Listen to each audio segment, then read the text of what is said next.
Nous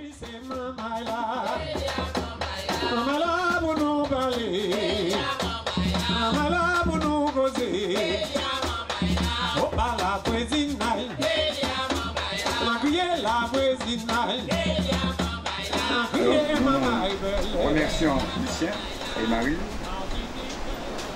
de nous recevoir chez eux ici au Diamant et près de la mer pour échanger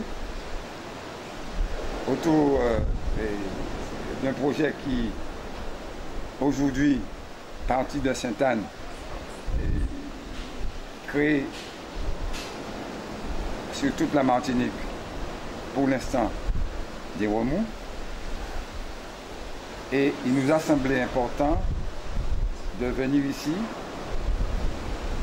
avec Lucien, avec le docteur Félix Louton et avec le docteur Maurice Montezum, parce qu'ils vont nous enseigner sur ce qui s'est passé il y a quelques années, en 1974, lorsque est sorti un projet et qu'on a appelé projet Azatahama. Alors, ils ont été les précurseurs d'un mouvement anti-projet Azatahama qui a pris naissance à partir de la défense d'un comité de défense des salines. Et il se trouve qu'aujourd'hui, le projet dont on parle doit se faire sur la Pointe-Marin. Il y a beaucoup d'éléments similaires entre la Pointe-Marin et les salines. Nous savons que ce sont des sites symboliques, mythiques, très aimés des Martiniquais. Et je présente les personnes ici présentes. Il y a bien sûr Lucien Sidani-Montez, Félix le docteur Maurice Montezum, et Christiane Sidani-Montez, Eliane Sidani-Montez, Jérémy Ferdinand, qui est de Sainte-Anne, et puis Gavarin et Oudar Marialis, et puis Joseph Mélix Joël, et puis moi-même. Voilà. Alors, et le projet en question a été lancé par le maire de Sainte-Anne, qui a pensé qu'il fallait faire venir, qu'il faut faire venir à Sainte-Anne, sur les salines, sur la Pointe-Marin plus particulièrement, une association totalement étrangère pour nous donner des leçons de nautisme. Et à ce titre-là, pour faciliter l'arrivée de cette association, eh bien, il va lui permettre d'avoir 300 000 € sur 3 ans à travers une convention qui est renouvelable. Et en plus de ça, pour mettre cette association un peu plus à l'aise, eh bien, il va lui accorder très gentiment un centre nautique qui sera rénové dans le coût, Marianne va nous dire, évalué à plus de 1 million d'euros, et cela à l'euro symbolique. C'est quand même extraordinaire. Extraordinaire. Bien, peut-être un peu plus petit, ça nous rappelle l'affaire Azatahama, et je vais laisser la parole à Lucien et au docteur Félix Louton et au docteur Maurice Montezum pour nous en parler. Nous ont dit la pyramide, nous ont dit la pyramide, nous vivons en Amérique, c'est là nous fait la vie. Bonjour à tous et merci à ceux qui sont assis à côté de moi d'être présents. D'abord, il me faut un grand honneur de venir me rendre visite et ensuite, nous sommes réunis ici à la commune du Diamant à l'initiative de Garcin-Malsa, qui est toujours, il faut le dire encore. Et il me rappelle étrangement l'arbre qu'on appelle immortel. Je ne souhaite pas qu'il fasse comme lui, qu'il vieillisse trop vite. Mais enfin, c'est quand même remarquable que tout le monde a oublié la Satarama. Tout le monde, au contraire, vive la Satarama, vive le tourisme avec des phrases idéologiquement dépourvues d'humanité et d'intérêt. Et puis, on s'endormait en quelque sorte. On s'endormait et grâce à votre présence et grâce à Garcin et à d'autres qui sont ici présents, le mot Asatama va revenir à la surface. C'est important. C'est plus qu'important parce que on a tout doucement, malgré les luttes, malgré les combats menés par les écologistes, par les politiques aussi qui s'intéressaient aux problèmes de l'environnement, malgré tous ces combats, malgré ces dénonciations officielles avec la télévision, avec tout ça à l'aide, le pouvoir, avec un grand P, fait ce qu'il veut quand il veut et à n'importe quel moment. Et quelles que soient les conséquences. L'exemple le plus typique, c'est ce que nous avons vu de celui qui a construit une grande surface en plein mangrove et qui n'a provoqué aucune alarme morale chez les intellectuels. Et c'est une réalité. Je ne demande pas, moi, j'ai été militant dans ma jeunesse, je ne demande pas de faire comme moi j'ai fait, j'ai peut-être mal fait. Je ne demande pas non plus de refuser systématiquement tout ce qui vient de l'extérieur, mais ce que je remarque dans ma solitude politique en quelque sorte, et j'en discutais avec mon ami Félix, cette espèce de chose que nous avons en plus par rapport à d'autres. Et nous en sommes fiers. Lorsque 10 personnes se trouvent devant un poste de télévision et voient la Martinique saccagée, le mot saccagé, c'est sur 10 personnes, il y en a 2 qui disent que la Martinique est saccagée. Et il y en a 8 qui disent que la Martinique est en plein développement. Tout le problème est là. Tout le problème, c'est qu'à travers des astuces économiques, faussement économiques, parce que aujourd'hui j'embauche 10 personnes et je mets dehors 11. Le 11e, on ne sait pas qui c'est, mais ça fait rien. C'est pour vous dire jusqu'où la débauche est plus importante que l'embauche à la Martinique.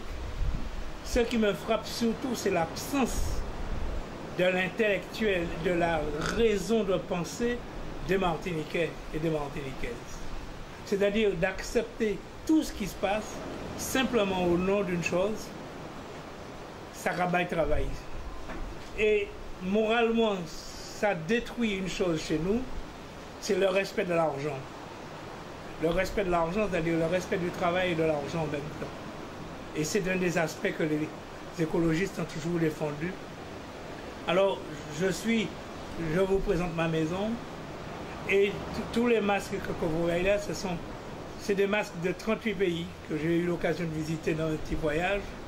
Et je m'adresse aussi à eux. Eux aussi font partie du monde. Il y en a parmi eux des écologistes. Il y a des pays africains et des pays asiatiques qui sont écologistes dans l'âme.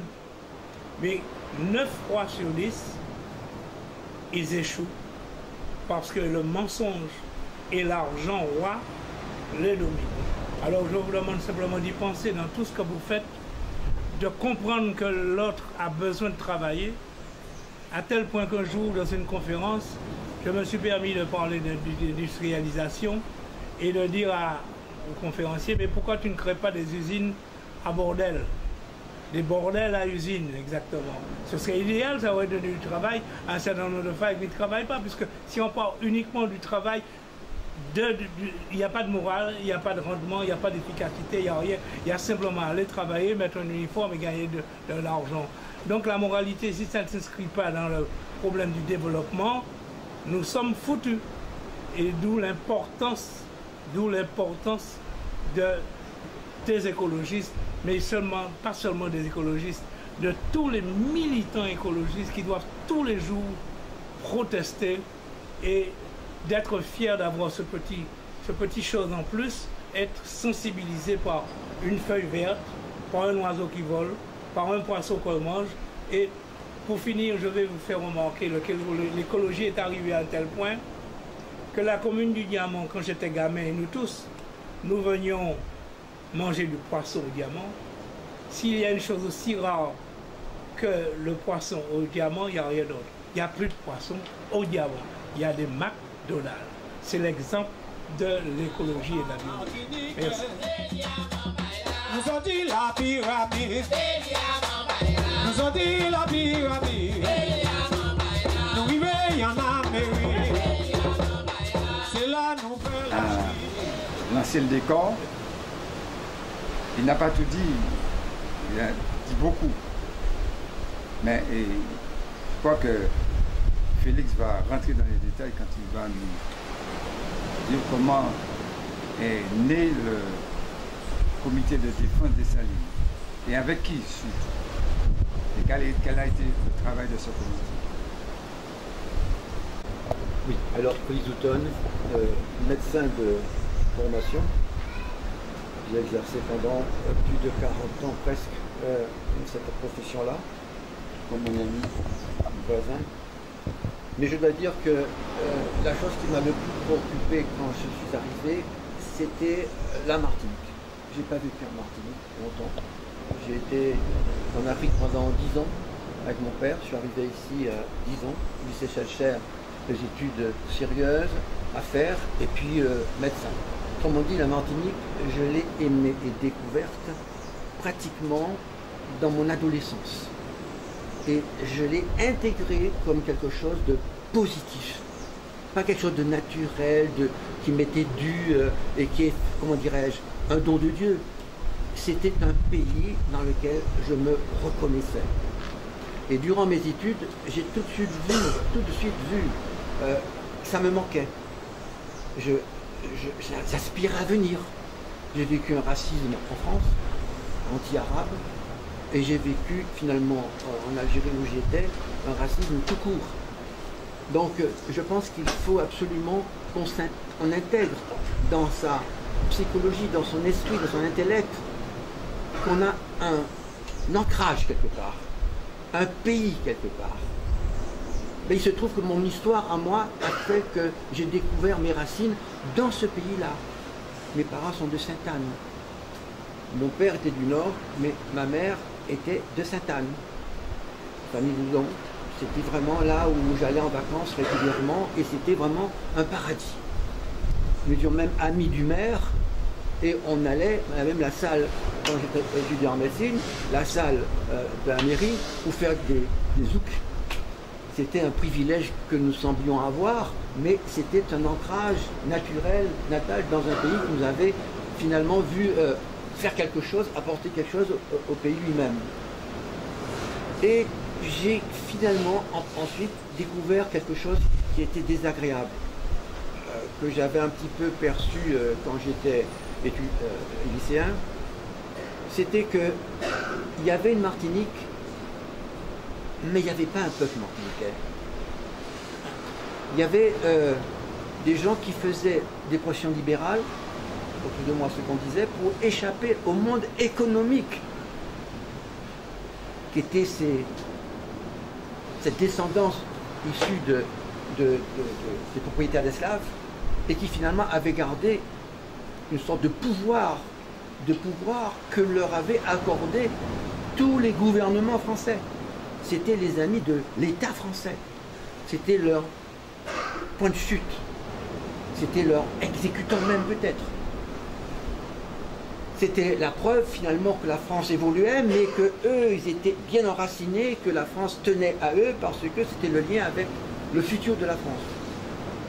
Comme on le voit, on le devine, on le subodore mal ces jours-ci. Et puis est arrivé donc cet événement, ce projet qui était développé par un député de renom à l'époque. C'était le député Becquet, disons, à l'époque. C'était donc... Césaire. Non, Sablé. Que j'ai jamais connu. De réputation, oui. Mais j'avais fait de ce personnage un complice intouchable des Becquet. Du monde économique, pour ne pas vexer du monde et de dire que je suis... Non, c'est pas vrai. j'ai beaucoup d'amis béquets, j'ai soigné pas mal de béquets, ils me connaissent, ils ont quand même lié des liens avec moi qui sont des liens humains normaux. Je n'ai pas de soucis particuliers dans mes relations, mais je parle de ce qui est et qui, à la lumière de mon vécu d'organisateur de club nautique, a pu voir finalement à maintes reprises ce qu'est vraiment une éducation béquet. Je ne dis pas les béquets, une éducation béquet. La Satahama, je crois que tout le monde le connaît, pour rester à ce niveau-là pendant quelques secondes encore, c'est un choc. C'est un choc. Le maire, c'était... C'était Chambert. Oui, que je connais, qui faisait très mal. J'ai même oublié Chambert.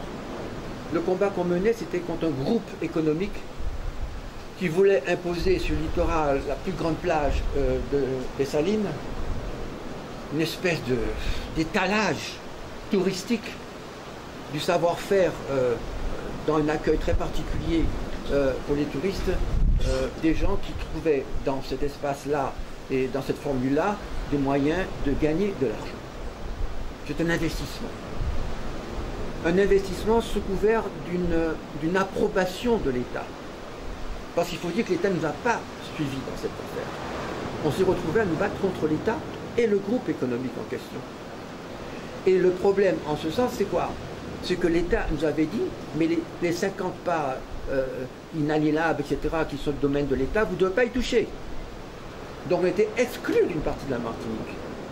Et on réservait cet espace de la Martinique, sous couvert de touristes, etc., à un groupe économique qui aurait fait, dans l'animation de cet établissement-là, pratiquement l'appui et le bouton.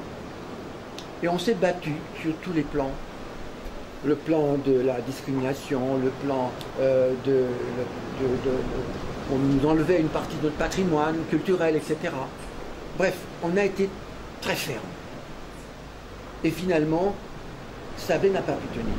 Sablé n'était pas le rempart suffisant pour pouvoir faire comprendre aux nègres que nous étions qu'il était d'accord avec le groupe économique parce qu'il y allait de l'avenir de la Martinique. On n'a pas joué ce rôle-là. On s'est vraiment mis contre. Il y avait toute la bourgeoisie, l'aristocratie martinique, entre guillemets, etc. Finalement, ça faisait beaucoup trop de monde en un petit lieu et l'État a été obligé de faire comprendre, je pense que c'est l'État, que son domaine privilégié du littoral, il faut quand même que je le fasse respecter. C'est l'État qui a calé. C'est pas le béquet. C'est l'État qui s'est rendu compte qu'il ne pouvait pas mettre à ce niveau-là un affrontement entre un groupe économique sur lequel il tenait et puis nous. Et c'est ainsi qu'on a gagné. C'est pour cela qu'on a gagné. L'État voit très bien à un moment donné qu'il ne faut pas aller plus avant parce que les choses deviennent insoutenables. On ne peut pas développer une argumentation là-dessus. Le pays est petit et prendre cette plage qui était le symbole de ce qu'on pouvait trouver de mieux dans un pays paradisiaque, le climat, etc. C'était vraiment trop. Et finalement, on a gagné. Et puis, depuis qu'on a gagné, c'est le calme apparent. Sauf ponctuellement, et Garcin, tu en sais quelque chose, tu en diras quelque chose que tu voudras. Tu as vraiment été malmené par la préfecture, pas par tout le monde, dans ce petit coin de mangrove où on a vu vraiment s'ériger une construction mercantile, un commerce de produits importés, pas de produits martiniquais.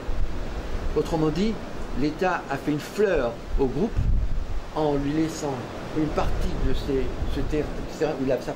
prérogatives pour finalement développer le pouvoir économique français. C'est la France qui s'enrichit à travers ça. Comme partout où il y a des libres services, etc., c'est la France qui s'enrichit. L'autre n'est qu'un marché, un étalage de produits faits ailleurs. Et puis j'ai eu un vécu spécial, c'est pour ça que je tiens à y être aussi, qui va faire une transition. Je sais pertinemment qui est derrière ça. Je sais pertinemment parce que j'ai eu un premier problème quand j'ai voulu, pour être dans le domaine que celui de l'éducation des jeunes martiniquais à la pratique pratique de leur environnement marin et de leur environnement, on dirait, insulaire, pas très loin, tout près. J'ai quitté le club de la voile avec quelle critique de mes amis pour chercher. J'étais installé à la Grand Voile. C'était une place récupérée sur des ordures, des déchets de la ville qui étaient entassés là. On avait créé donc cette structure. Comme dès le début, je venais d'arriver de France. Je l'ai installé à Hôtel Saint-Ville et je savais que ça allait venir. Bon, j'ai pris mes premières leçons tout seul, là, sans école, mais la mère m'a tiré. J'ai pris donc mes dispositions, j'ai pris ma barre et puis j'y suis allé tout seul apprendre. C'est difficile et je ne pense pas qu'il faille faire la même chose que moi. Le processus que j'ai suivi m'a mis en face de l'État français pour trouver un site pour mettre une école de voile avec un espace suffisant, abrité pour que les enfants d'âge scolaire qui n'avaient jamais pratiqué puissent maîtriser la mer. J'ai cherché partout. Ça a commencé en 1973 avec un petit Zodiac, Félix Rémy, un très bon ami. On a pratiquement longé toute la côte, partout, depuis le phare jusqu'au Col du Lamentin. Et puis j'avais trouvé une petite plage de sable magnifique au pied de la Pointe des Griffes, à côté d'une paroi, d'un mur du quai de Fort-de-France. Et sur cette plage immense qui n'était pas praticable à pieds nus en tout cas, parce qu'il y avait toutes sortes de choses, il y avait des antennes de transmission internationale, les chasseurs allaient là aussi, mais c'était un endroit paradisiaque. La plage était assez large et je voulais, donc j'ai fait une demande pour avoir mon club là. Non seulement l'État s'y est refusé, le port de Fort-de-France s'est opposé, j'avais même pas la mairie avec moi, et j'avais l'armée, la marine, mordicus, je les ai vus. J'ai vu l'amiral, j'ai vu les responsables de la zone de la pyrotechnie de la Pointe des Sables. C'était un non ferme. J'étais en plein d'une opposition.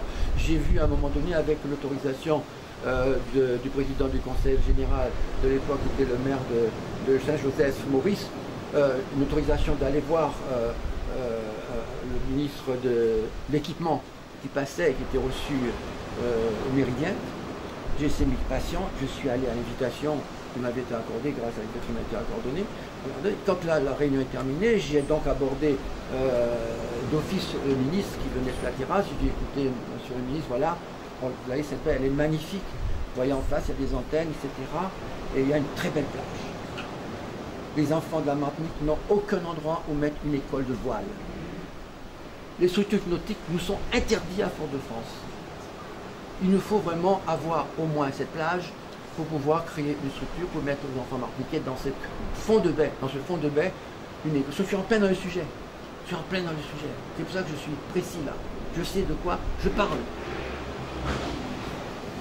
Il m'a dit, mais oui, mais voyez ça avec la jeunesse et sport. Et à côté du ministre, il y avait un ingénieur qui a dit, mais oui, mais monsieur Breton, moi j'ai un bateau, j'ai pas besoin de club de voile pour faire de bateau. Je dis, oui monsieur, parce que vous êtes déjà ici, et là vous avez ce que vous n'avez pas là-bas. Et nous n'avons pas encore ça. C'est tout ce que je lui ai dit. Je suis parti, je suis arrivé à la jeunesse et sport, j'avais déjà vu la jeunesse et sport. J'ai répété ce que m'a dit le ministre. Rien à faire. Ça ne marchait pas. Et alors j'ai cherché encore. Et la préfecture avait ma demande. On m'avait fait savoir que de patienter, peut-être ça viendra un jour, qu'on reprenait mon projet, etc. C'était indispensable, c'est vrai, les enfants martiniquais sont des insulaires, on a besoin de voir. Tout, c'était vraiment très bien. Et puis je trouve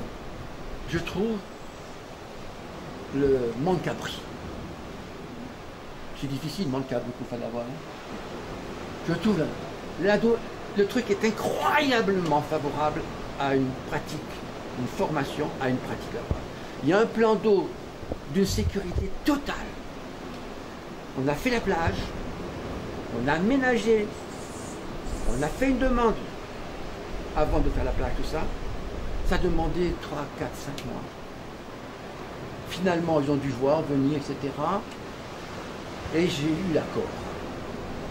la préfecture a accordé au docteur Félix Douton un espace de 2,5 hectares appelé Mont-Cabri pour créer une structure de formation des arbres de l'enfant à la fortique de Laval qui s'appelle le Mont-Cabri. Félix Douton, père notre. J'ai obtenu ça et puis 8 jours après on me dit top, attention, il y a une structure économique qui a fait une demande. J'ai attendu 8 jours. Je vois apparaître sur le Mont-Cabri un matériel verni, articulé avec des tubes en cuivre d'une grande finesse, qui entourait tout le Mont-Cabri, sauf la plage. On a tout pété. On a tout cassé. Je ne sais pas si ça qui a fait quelque chose. Quelques jours après, on a une réponse définitive. Donc, on commence à déboiser juste ce petit paltuvier qui était, etc. Je dis ça pour mon ami. Mais on n'a pas touché allemand. Je t'assure, on n'a pas touché. On a déboisé quelques arbres aussi là pour nettoyer un petit peu, avoir une petite vue, mais les arbres essentiellement. On a numéroté les arbres. On a numéroté, et on a demandé c'était notre ami Yo-Yo, le géomètre. Je suis long. Je suis un peu long. Je suis un peu long. Non. Et donc on a laissé des arbres, dont un fromager. Si bien qu'un jour, je reçois du petit gardien du club là, une confidence. Docteur, viens. Au Lamentin, on s'est réunis, il y a des gens qui se sont réunis, et ils ont dit, le docteur Newton, pas garder comme ça, c'est un chien bois, il fait pour fromager là. Faut de nous couper, voilà. Docteur, ça s'est passé, il m'a parlé français, docteur, ça s'est passé, aucun d'eux ne voulait couper le fromager. Autrement dit, j'étais protégé par un arbre que je connaissais bien en Afrique, le fromager. C'est un détail, mais c'est incroyable. Notre population est telle qu'elle est manipulable par n'importe qui. Le fromager est là. Et alors, quand j'ai proposé donc le projet à M. Patient, il s'agissait de faire le chemin. On n'a pas créé le chemin. Nous n'avons pas créé le chemin. Il y avait une voie ferrée. On a voulu simplement mettre le chemin sur l'assise constituait la voie ferrée. On n'a pas coupé une seule. Difficile de se croiser d'ailleurs. On a vraiment respecté la base du chemin de fer. Juste 1 kilomètre, ça fait 1 kilomètre 300 pour arriver en ligne droite au Mont-Cabri. C'est un îlet. Ça n'a pas été fait. J'ai un coup de téléphone de M. Gration. Docteur, c'est fichu, on ne peut pas aller plus loin, excusez-moi madame. On ne peut pas aller plus loin, l'obstacle est de taille. C'est la Chambre d'agriculture qui refuse qu'on touche à ce chemin, qui est propriété de la Chambre d'agriculture, et la mangrove, il la protège aussi. J'ai dit, qu'est-ce que c'est cette histoire? J'ai dit, ah, ben, je vais voir, il me dit, faites ce que vous voulez, mais moi je ne peux plus. Je soignais le préfet de la région, M. Noir-Cosson. Vous avez connu certainement. M. Noir-Cosson était mon patient, il était un ami, très bon ami. Je lui téléphone, il me dit, venez à la résidence, je suis à la résidence, je lui explique tout. Il me dit, je vais voir ce qui se passe à la préfecture. Le lendemain matin, il me dit, l'obstacle est levé. Il s'agit de la Chambre d'agriculture et le groupe Péquet derrière qui a décidé qu'on ne va pas investir, n'avait pas investi le Mont-Cabri. C'était déjà un combat que je menais seul. Pratiquement, les copains, effectivement, c'était seul. Finalement, on a fait le chemin. Quand on a fini de faire le chemin, je n'ai pas fini avec toi, il y a du monde, des invités de M. Gration, le conseil municipal, dont Pierre Zobda Pitman, un monsieur qui était mon directeur d'hôpital, puis j'étais aussi hospitalier, et aux administrations de l'hôpital, et puis il arrive, etc., il voit ça, il dit ça, il va... C'était silence complet, c'est une visite de terrain, de chantier, etc. C'est la première fois que le conseil municipal venait, et lui aussi. Et puis, j'entends encore ce hurlement de Pierre Zobda Pitman. Messieurs, donnez au docteur Doutan tout ce qu'il veut. C'était incroyable. Ça m'a fait quelque chose. Ça m'a fait quelque chose. J'étais bondé. Et puis, ça s'est calmé. Je me sentais chez moi. Le premier adjoint, vous êtes arrêté là. Comment s'appelle-t-il? Gratien était là.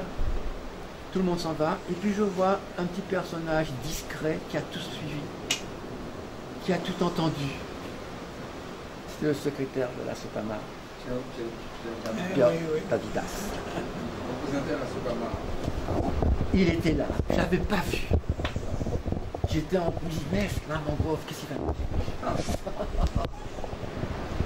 Mais il est venu vers moi, moi je n'osais pas, je suis venu vers lui alors, là je marchais carrément, il me dit, vous êtes le docteur Doutan, vous êtes le président du club, etc. J'ai dit, oui monsieur Davidas, je vous connais, je vous reconnais. Qu'est-ce que vous allez faire de la mangrove? Ouais. On ne va pas y toucher, monsieur. On ne va pas y toucher. Le minimum qui sera, ce sera probablement une conséquence d'une vie pour des enfants, etc., à les amener, etc., à les ramener, mais on ne touchera pas la mangrove. C'est un abri anticyclone. C'est la plus belle mangrove de la Martinique est là. L'espace qui est devant est d'une, quel que soit le temps, cyclone, raz-de-marée, est absolument tranquille pour les enfants et c'est un abri bateau. On va faire en sorte de cohabiter, évidemment, faire que culturellement on soit reconnu, etc.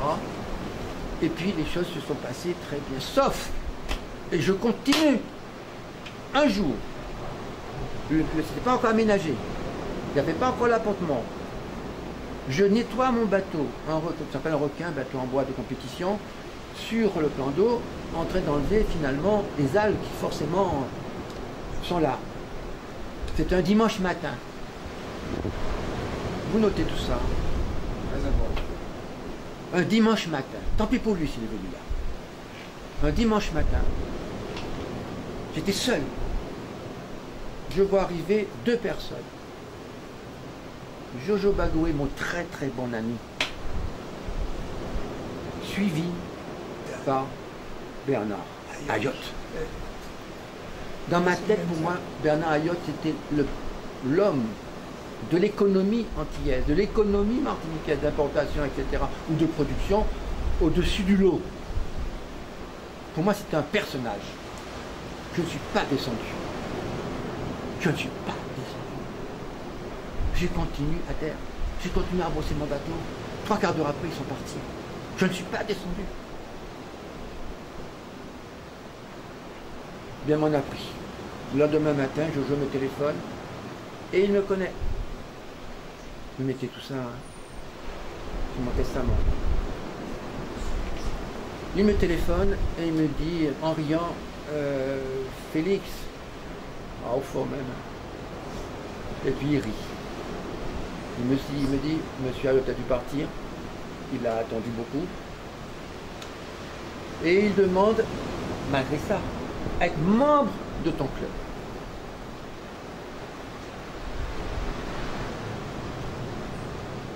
J'ai dit oui, mais pourquoi? Il ne fait pas de bateau. Non, mais la structure, l'endroit, le paysage, tout ça, ça lui plaît. Et il pense que c'est une ouverture, effectivement, que j'ai bien fait. Il va soutenir l'école. Et pour cela, il propose une cotisation qui était presque 10 fois celle d'un normal. Il me dit, sur la colline, il y a une petite maison en briques, en ruine. Il souhaiterait l'avoir aussi pour mettre ses installations. Je vois qu'il parle, je dis, mais je n'ai pas vu monter là-haut. Donc il est venu avant. Il était venu avant. Tant pis pour lui si je dis ça. Je déduis que M. Ayotte est venu avant. Et qu'il voulait donc obtenir le site. Il demande la maison, un petit chemin pour aller vers ce qu'il n'y a presque pas de mangrove. On va pousser la mangrove et puis il rigole. En faisant mangrove, avec son appartement et son petit bateau. Et il me dit, il te demande finalement de l'accueillir. J'ai dit, Jojo, c'est non définitif. Il m'a dit, bon d'accord, je transmets, tu transmets. Voilà mes derniers rapports avec M. Ayotte. Ouais, ouais. J'ai beaucoup d'amis du groupe dit Béquet, comme on l'appelle Béquet, des Français de France, de la France coloniale. J'ai beaucoup d'amis. On se respecte. Mais il y a plus grave que ça. Il y a plus grave que ça. Il y a 25 ans. Nous ont dit la pyramide. Nous vivons en Amérique. C'est là nous fait la vie. C'est là